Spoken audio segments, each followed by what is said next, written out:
สบายดีกันตอนเย็นเด้อพ่อแม่พี่น้องเส้นเก่าเส้นเคยมื้อนี้ก็เข้าครัวมื้อนี้ก็จิมีเมนูง่ายๆเนาะผัดกุ้งใส่กระเทียมแล้วก็ทอดไข่ดาวแล้วก็ผัดหัวหอมใส่เห็ดจำปีญอนแล้วก็ใส่บวบสะเปนอันนี้ค่อยก็ใส่กระเทียมนำเด้อพี่น้องมื้อนี้ก็เป็นเมนูง่ายๆเนาะเนื่องจากว่าอันมื้อนี้คืออยากกุ้งเนาะก็เลยบอกอันให้ย่านะเพราะว่าย่าเพิ่นไปซูเปอร์มาร์เก็ตแต่เช้าค่อยก็ขาไปส่งลูกชายเนาะเพราะฉะนั้นแล้วค่อยก็เลยบอกย่าว่า ย่าฝากซื้อกุ้งแด่ย่าก็เลยซื้อมาให้พี่น้องเอ้ยบอกได้เลยว่าทั้งตัวใหญ่แล้วก็ทั้งสดเนาะมื้อนี้ก็เลยเฮ็ดเมนูง่ายๆหลังจากที่เลิกเวียกเลิกงานมาแล้วพี่น้องเอ้ยเมื่อยคักเมื่อยแน่เมื่อยปานใดก็ต้องมาเฮ็ดกับข้าวให้ลูกให้ผัวกินหันบ่เฮ็ดก็ท่ากินแต่ว่าถามว่าอัน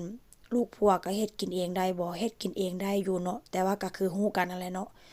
ถ้าหากว่าเฮ็ดนี่ก็สิเฮ็ดแบบเมนูง่ายๆทอดไข่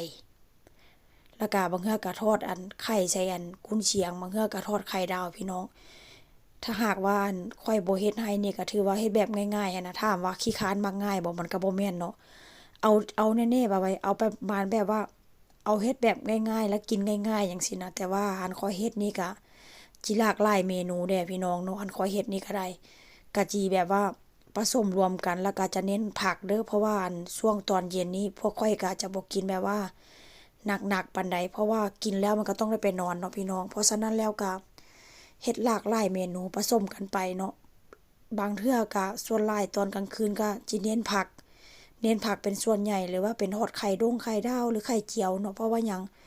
ไข่เจียวนี่หรือว่าไข่ดาวนี่ส่วนหลายเนาะคนทางประเทศสเปนหรือว่าคนทางแบบคนทางเมืองที่ค่อยอยู่หั้นน่ะพี่น้อง เวลาอันมื้อคืนมาเนาะเขาเจ้าจะมักซื้อขนมปังแล้วก็เขาเจ้าจะมักอันทอดไข่ดาวอะนะไข่ดาวหรือว่าบางคนก็จะเฮ็ดแบบคล้ายๆกับแฮมเบอร์เกอร์เนาะหรือว่าทอดเนื้อหมูหรือว่าอันเนื้อหมูลมควันจังซี้นะพี่น้องเขาเจ้าก็จะทอดแล้วก็จะเอาไปใส่ขนมปังบางคนก็จะทอดแบบพริกหวานคือค่อยทอดนะ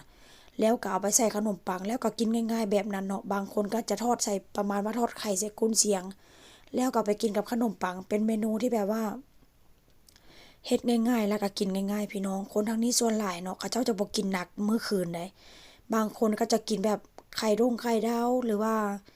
กินอันประมาณว่ากินง่ายๆว่าซั่นซะเนาะหลังจากนั้นเขาเจ้าก็จะกินนมกินโยเกิร์ตแล้วก็กินพวกอันอิหยังก็กินพวกอันคุกกี้ไปจั่งซั้นน่ะเนาะ แต่ก็คือข้อยเฮ็ดนี่แหละถ้าหากว่าข้อยบ่เฮ็ดกับข้าวนี่พวกก็จะกินแบบว่ากินนม